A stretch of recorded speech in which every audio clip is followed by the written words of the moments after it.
Hey everyone, I hope that you are doing well. We are going through 4th edition as though it was just released, and I've made quite a bit of progress. We've gone through the player's handbook, most of the chapters in that. We built some characters, we've done some other things about the game.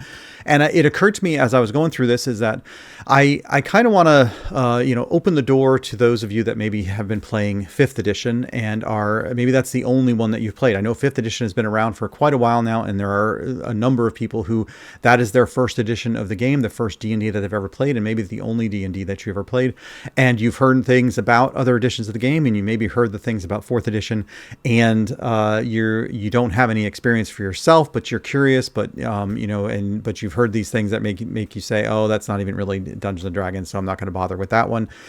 So what I wanted to do is kind of have a video where I focused a little more specifically on translating some of the 5th edition stuff into 4th edition, so that if you are coming from that 5th edition background and you're unsure about 4th edition based on what you've heard, then maybe we can kind of clarify some things, and I can show you where there's some similarities and where things are definitely a little bit different, and you can decide for yourself whether it's a game that is interesting to you or something that you would want to play. So that's what I plan to cover here. There's probably multiple videos because I'm not going to cover everything in this particular one, but I'll probably do a couple more to cover some of the more advanced things between the two games to try to clarify those differences. Before we jump into it, please do like the video if you enjoy this content, subscribe to the channel, and then check out in the description for other ways that you can support the work, either through becoming a channel member where you can get early access to the videos, or joining the Ko-fi as a member where you get access to the very low traffic Discord server. But let's jump into this. So to start with, the most basic thing that I always want to clarify with everybody is that, because you may have heard that 4th edition is all about combat. It's just basically like an online role-playing game, and it's not D&D, those sorts of things. I want to make sure right off the bat that we understand that there's 3 pillars of Dungeons and Dragons. There's social encounters where you're interacting with NPCs and you're trying to accomplish something through that interaction and by doing those sorts of things. There's exploration where you are going in a dungeon, the typical thing you envision with Dungeons and Dragons. You're going into a dungeon, you're exploring, you're trying to avoid traps, you're looking out for monsters, stuff like that. And then there is, of course, combat, where you're actually fighting creatures and trying to defeat them to advance further into the dungeon or achieve whatever your goal is. In the course of doing these, you would roll skill checks, you'd roll attacks, you'd roll damage, things like that. These things have been part of Dungeons & Dragons from the original game back in 1974, and they have not changed. These are the same 3 pillars. They exist in every edition of the game, including 4th edition. You have all 3 pillars, you have skills, you have all these things. There's nothing different in 4th edition as far as the 3 pillars of the game. They are all there. Certainly every edition of the game does things differently and maybe does some things better than in other editions of the game, and that's for you to decide which one fits best for your style of play that you like. But anything that you've heard that says that 4th edition is nothing but combat is 100% wrong, because all 3 pillars of this game exist just like they do in other editions of the game, and you get to decide at your table which ones you want to lean into more and which edition of the game is going to give you the rule set that helps you play the type of game you want to play. So right off the bat, I just want to clarify that. And then I want to start taking a look through the player's handbook, but specifically looking at sections of the game, sections of the book that are tied to the things that we want to try to translate here, because I won't be looking at the 5th edition book, one, because I don't have like a digital copy. I have D&D Beyond, but it's kind of harder to scroll through that. But I do have the PDFs of the 4th edition book, so it's easier for you to put those on the screen, and we're really trying to translate into 4th edition. So I figure if you're coming from 5th edition, you're probably already familiar with those rules, so it'd be more important for you to see the 4th edition mechanics and the rules as they're written, so that that you can try to understand them. So we're gonna look at that. So let me flip over to my other screen here, and we'll get started with the core mechanic. That's the subject of this video, is really looking at that core mechanic. And what we're going to talk about here is that it's the D20 determines your success. If you look at the core mechanic that we have here in the player's handbook, it says that the D20 is what determines your success. You roll it and you add your modifiers, and then you compare that to a target number. And if you play 5th edition, that's going to sound very familiar to you because it's going to be the same exact mechanic that you're using in 5th edition. It's the same one that was in 4th, in 3rd, and in all the prior editions as well. Nothing is different about that. You're going to use it for attacks, you're going to use it for skill checks, you're going to use it for saves, and that's basically the core mechanic of the game. Next, we have the ability scores. And again, I'm going to work my way from the ones that really align the closest, and we'll get to some of the ones where there is definitely some deviation a little further down. But the ones that also align very similarly between all the editions of the game is ability scores: strength, constitution, dexterity, intelligence, wisdom, charisma. Again, if you play 5th edition, if you played any edition of D&D since 1974, those 6 ability scores are going to be very familiar to you because they have not changed since the day that D&D was first published. So, if you're talking about the foundation of your characters, you're going to see the exact same stuff and how those characters are going to be built. Then we're going to talk about classes. All right, so now we're going to get into a little bit of a difference here. First of all, you'll notice that there are 8 different classes in the core rulebook, the player's handbook that was released for 4th edition. There are 2 other player's handbooks, and they have additional classes. There are also some additional classes that you can get from the Eberron book and from the Forgotten Realms book. But there's 8 classes available in the first player's handbook that was released. You will notice that these are also familiar: cleric, fighter, paladin, ranger, rogue, warlock. Let's skip that one. Wizard. The 7 of these probably are familiar to you. If you're coming from 5th edition, you would have run across these in playing that game. And the thing to know is that these classes are going to be basically the same type of classes that you would expect them to be. If you're playing a rogue in 5th edition and you would want to play a rogue in 4th edition, you're going to find that the rogue is still a rogue in 4th edition. The things that it does are still the types of things that you would do with your rogue in 5th edition or any other edition of the game. Same with your cleric, with your fighter. There's some other things that you get to do with them. So there's some differences in how you would do those things, but the concept of those classes and how they would be played is very, very similar to what you would have in the other editions. The warlord is a kind of a unique one for 4th edition, and it came with 4th edition and it left with 4th edition in name anyway. So it's a little different. It's kind of another healer type character that just handles things a little differently. So that one would be new, but the other ones should be very familiar to you if you're coming from 5th edition. Another one that I want to look at is skills. Skills really came along in 3rd edition, and with 3rd edition there was a whole ton of skills out there. You had, I don't know how many it was, but it was, I want to say it may have been close to 30 different skills that you had in 3rd edition that you could use. That was definitely streamlined in 4th edition down to this list here, and then in 5th edition I think they even got rid of a couple more, so there's even a smaller list of skills, but they're still there. They're still used the same way. If you're doing exploration, you're doing social encounters, or even somewhere during combat, you might use these skills. They're tied to your ability scores, and you still roll your d20. You add in bonuses and stuff, and then you compare that against your results. So they do the similar things. You may recognize a lot of these names if you're coming from 5th edition. You may see that there's a couple missing, but or there are a couple additional ones really, and then a couple of different names. Like here you have thievery, whereas in 5th edition you might have sleight of hand, and here you have heal, whereas in 5th edition you would have medicine. So a couple of them, the names have changed, and then there's been a couple other tweaks, but most of these are going to be very familiar to you if you're coming from 5th edition. Now let's talk about the actions that you take. So that's kind of the skills, and but then all right, now it's your turn, and you got to decide what are you going to do. And so we're going to start getting into now a couple things that are a little bit different between the editions that maybe just take a little bit of getting used to. So coming from 5th edition, you're going to take a move, and then you're going to have an action. And then in some cases you can use a bonus action, and then there's things like reactions. So those are kind of your core types of actions that you would have. In 4th edition, there's really 3 actions that you have. You get a standard action, a move action, and a minor action. That's what you have on your turn to take: a move action, a standard action, a move action, and a minor action. And you can exchange those actions. So where, like, if you think about in 5th edition, you have a move action, and then you have just your regular action. And one of the regular actions is to, I believe, to dash, where you can basically use another move. And so you can double move. You're using your regular action to do a second move. Similar exists in 4th edition because you have your standard action, but if you wanted to, you could trade in your standard action for a second move action and move twice and double to double your speed. So it's not explicitly called a dash. It doesn't have a name. It just says you just use your standard action to move again is what you would do. And then you can see how they kind of stack. So you can always trade an action down for the lower level actions to the point where you could take 3 minor actions if you want. Or you can take 2 minor actions by trading in your standard action for a minor action, or you can trade in your move action for a minor action. So they kind of, you can mix and match however suits you for what you're doing. And so that's a little bit different from 5th edition. It's same principle. You have different types of actions that you can take, and you just decide how you're mix those up.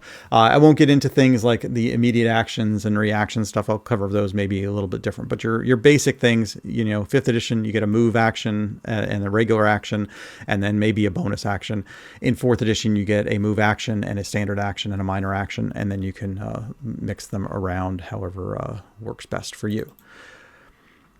Then we get into attacks. And this one is really similar to 5th edition as well. Same deal. As we said before, the core mechanic is your D20. You're going to roll your D20. You're going to add your different bonuses that you might get, such as your proficiency or your key ability score. So if you're using a melee weapon, you're going to usually add your strength to that. If you're using a ranged weapon, you're going to usually add your dexterity to that. There are, in 4th edition, it's a little bit different in the sense that you have powers that you use, and sometimes those powers might key off of a different ability. So you may find that you have something that actually is going to use your intelligence. So this would be more if you're casting a spell, like if you're a wizard casting a spell, you would use your intelligence. Now, this is not very different from 5th edition in the sense when you're casting some spells. If you're a wizard, it's going to be, maybe it's going to require like an intelligence saving throw or something like that. So it's a similar concept for your basic melee attacks and your ranged attacks. You're going to be rolling a d20. You're going to be adding in your proficiency bonus. You're going to be adding in the relevant ability score, and then comparing that against the defense of the creature that you're attacking. And speaking of defenses, let's segue right into that. This is where things are going to start getting a little different from what you might be used to. And I'll talk more about it a little bit later when we talk about saving throws. But in 5th edition, your defense that you have is essentially your armor class. That's your only real defense that you have. And you get armor and you add in some other things, and that determines your armor class. That does exist in 4th edition. You have armor and you add some other bonuses to it, and then that is your armor class. With 4th edition, though, there are 3 additional defenses that you have. You also have reflex, you have fortitude, and you have will. And so in total, you have 4 different defenses that you're working with: armor class, reflex, fortitude, and will. And the attacks that you get will not always be against your armor class. You may get an attack that is against your reflex or against your fortitude or against your will. And so depending on where the attack is targeting, you would use that number to determine whether or not that attack succeeds. So for this example that they give, this character's armor class is a 38, their reflex is a 31, fortitude is a 35, will is a 31, and so if someone was to roll a 36 against this character's armor class, then that would fail against their armor class. But if they were to roll a 36 against their fortitude, that attack would succeed. So it depends on what that attack is targeting to determine whether or not it's going to succeed, because the defenses will be different. If you're coming from an older edition of the game, if you're coming from like 3rd edition, this will be probably a little more familiar to you because they have a similar type of mechanic in place for that edition of the game. 5th edition doesn't really have that. We'll talk more about what 5th edition does with saving throws, but that's how that works as far as your defenses go in 4th edition. And now, once you've made your attack and you've compared it against the relevant defense of the creature that you're targeting, then you get into the damage that you would deal. And so for the damage, This one is very similar to 5th edition as well. Every weapon has a certain amount of damage that it's going to deal. The spells have a certain amount of damage they're going to do. Different powers will have damage. It'll tell you. So some powers might give you a little extra damage than you would normally get just by simply making an attack with your weapon. So each power will tell you specifically what the damage is going to be. But the mechanic of it is really the same. You're going to roll the weapon itself will have some damage die that goes with it. And then you would add in like your ability modifier for what that is. So if it's a melee weapon, you might add your strength modifier to that damage. You may get some other bonuses as well that you can add. Very similar to what you would see in 5th edition. You wouldn't add your proficiency bonus to the damage. You'd add your proficiency bonus to the attack, but you wouldn't add it to the damage that you would deal. And then let's get to this one is just a little bit different, and that is the critical hits. So both games have critical hits. Those I think came in 3rd edition. I don't know if they existed prior to 3rd edition. And there's been variations in how critical hits are handled in each edition of the game. But in both 5th edition and 4th edition, if you roll a natural 20 on your attack roll, it is a critical hit. You don't have to confirm it. You don't have to do anything special with it. But in both games, a natural 20 on an attack roll is a critical hit. In 5th edition, you roll your damage dice twice and then add in any modifiers. So if your damage die is a D8, you would roll 2d8 and get whatever that result is and add your modifiers. With 4th edition, you deal the maximum damage possible. If your damage is a D8, then you're going to get 8 plus whatever your bonuses are. If you have sneak attack, then you would get the maximum from your sneak attack as well. So determining whether it is a critical hit is exactly the same between the two editions. The benefit of the critical hit is slightly different in how you determine that, whether that's rolling both of the damage dice for 5th edition or just getting max damage for 4th edition. Conditions are a lot like skills. Excuse me, I'm going to try to get to the this page right here. Conditions are much like skills in the sense that they exist in both editions of the game. There's a fair number of differences in the conditions and the list of conditions that you have. They serve the same purpose, but some of them might have different names. I think there might be a few more in 4th edition than there are in 5th edition, and you'll see things like marked and weakened in 4th edition that don't exist in 5th edition. So, but the idea is still the same. So this is just a case of in one version of the game, there's just some differences in what the specifics are for it. Movement is another one that takes a little bit. I don't know. It takes a little bit of getting used to, but 4th edition, because 4th edition was designed for use on a battle map, it uses squares instead of feet. 5th edition is very much, it uses feet for all the descriptions, for most of the descriptions. There's definitely some things where it talks about squares. But 4th edition just says, look, in most cases, when you're doing this sort of combat, you're going to be dealing with a battle map. And therefore, rather than try to do the math of 5 feet versus 10 feet, we'll just talk about squares. So 1 square is 5 feet. Everything in 4th edition, it gives all the distances, all the speeds, all the sizes of things is given in squares. So your speed in 4th edition would be like 6 squares, whereas that same speed in 5th edition would be 30 feet. So that just takes a little getting used to. Once you've done it a few times, then you just start talking in squares instead of feet. It took me, I know when I went from 4th edition to 5th edition, it was the other way around, and it was, it's just a different terminology that you're going to use. One thing about movement that I did want to mention that is in 4th edition is that by default you can't split your movement. So in 5th edition it clearly says that if you have, say, 30 feet of movement, you could move 15 feet and then perform your regular action and then move another 15 feet.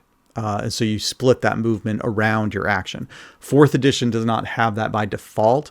You get a move action, you get a standard action, and your move action is essentially moving up to your speed. That is your move action. So you don't, even if you have more squares of movement left, if you didn't take them on your move action, you can't necessarily do them again. Sometimes there's a house rule where a DM will allow that sort of thing, but Just keep that in mind. That is probably a difference that would take some getting used to if you're coming from 5th edition into 4th edition. Then we're going to get into some of the more complicated things. I got a few things here that are a little bit more involved. So saving throws. In 5th edition, a saving throw is used in a lot of different ways. There are a number of spells that will require the target to make a saving throw. So the spell might say that you need to make a wisdom saving throw or a dexterity saving throw in order to avoid whatever the effects are of that spell. The same is true for traps and hazards. So you might, come upon a trap and the DM will ask you to make a dexterity saving throw, for example. And then if you succeed, then one thing happens. And if you fail, then something else happens. And these saving throws are tied to an ability score. So you may be proficient in dexterity saving throws and strength saving throws, but you're not proficient in charisma saving throws or wisdom saving throws. And so you would add your proficiency bonus to the ones that are using dexterity and strength, but not to the other ones. So it's tied. So those saving throws are tied to your ability scores, and you would include your proficiency bonuses where appropriate for those. They are essentially a type of defense that you have. It's just the mechanic of how you use it is a little bit different. Those types of saving throws are not used in 4th edition. In 4th edition, as we talked before, you have a specific defense. So for example, if you come upon a pit trap, in 5th edition, that trap might call for the characters to succeed at a DC 12 dexterity saving throw, or else you fall into the pit. And so the DM would ask that player to roll a dexterity saving throw. They'd get their results. You can see how it compares and then determine whether or not that character falls into the pit. In 4th edition, the pit trap would instead make an attack against that character's reflex defense. So the DM in that case would roll a d20, add in if there's any sort of modifiers to that one, and compare that result against the reflex defense of the character to determine whether the trap succeeded, and that character then falls into the pit trap. So it's a different way of approaching those sorts of situations, whether the character is rolling a saving throw or the DM is rolling the attack. In the 4th edition methodology, the idea is that the creature or thing that's trying to make something happen is the one that's always rolling the attack. Whereas in 5th edition, so the wizard might be trying to make something happen by casting a spell, but it's the target of that has to roll a saving throw, rather than the wizard making some kind of attack against a different defense. So it's a different approach to the game, and that one, will take a little bit of getting used to, just to understand that there are those different defenses that you're using, and then as a result, the saving throws are not used nearly as much in 4th edition as they would be in 5th edition. So, but where are saving throws used? And that is what this section here is talking about. Essentially, saves are used in 4th edition to try to end a condition. We looked at the conditions a little while ago, and so if your character is grappled or they're dazed or some other condition, that condition will usually indicate that a save will end the condition. And what happens is at the end of the character's turn, they would roll a d20, and then without any modifiers, and the result of that d20 determines whether the save succeeds. So a straight d20, no modifiers. If you roll a 10 or higher, then the condition would end. And if you roll less than a 10, then the condition persists and the character can try again at the end of their next turn. And that's what you use saving throws for in 4th edition. That's really the only saving throw that you had. It's not tied to any abilities because you don't add any modifiers to those saves. It's just a straight d20 roll. So it's really just a die roll to determine whether or not that condition persists or whether that condition ends. All the other stuff that you might use saving throws for in 5th edition are actually handled through those different defenses in 4th edition. The other thing that I want to talk about, and this one doesn't really have a good, doesn't have a specific reference in 4th edition, is proficiency bonuses. So both games use proficiency, but in different ways. So as we were talking about with the saving throws, in 5th edition, proficiency is a bonus for the character. And so you get at like first level when you create your character, you get like a +2 proficiency bonus. And then you would add that bonus to attacks when you're using weapons that you are proficient in, and to skills that you have chosen to be proficient in when you built the character. In 4th edition, proficiency is not tied directly to the character. It's actually tied to the weapon that you choose. So if we go and take a look at like the weapons, you could see that there is a proficiency bonus tied to the weapon. So a character, you choose a certain class and it'll indicate which weapons they are proficient in. And if that character is then using a weapon that they are proficient in, you would get to add the proficiency bonus for that weapon. That's going to be either a +2 or a +3. So like if you're attacking with your mace and you are proficient with a mace, then you can add a +2 to your attack roll for that. If you're using a mace and you are not proficient with a mace, then you simply would not add your +2. And again, this is not tied to the character. It's tied to the weapon. And this does not change at all during the game. It's a +2, whether you're a 1st level character using that mace or whether you're a 15th level character using that mace. Whereas in 5th edition, your proficiency bonus is going to increase as you go through the game because it is tied to your character. There are other ways that you get advantages for increases to your bonuses in 4th edition. It's just not tied to proficiency. The other way that 5th edition uses proficiency bonuses is with skills. And when you create a character in 5th edition, you have a subset of skills that you can choose, and you are then proficient in those skills. So when you choose your class, it's going to say choose 2 from this list of skills, and you're going to choose 2 from that list, and those you get to add your proficiency bonus when you use those skills.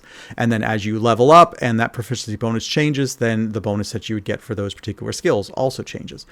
In 4th edition, you have what's called training. And so you'd have skills that you're training. It's very similar in that for your class, choose 4 trained skills from this list below. So again, it's a subset of the skills that are available. And you, in this case, for a warlord, you would choose 4 of those skills to be trained in.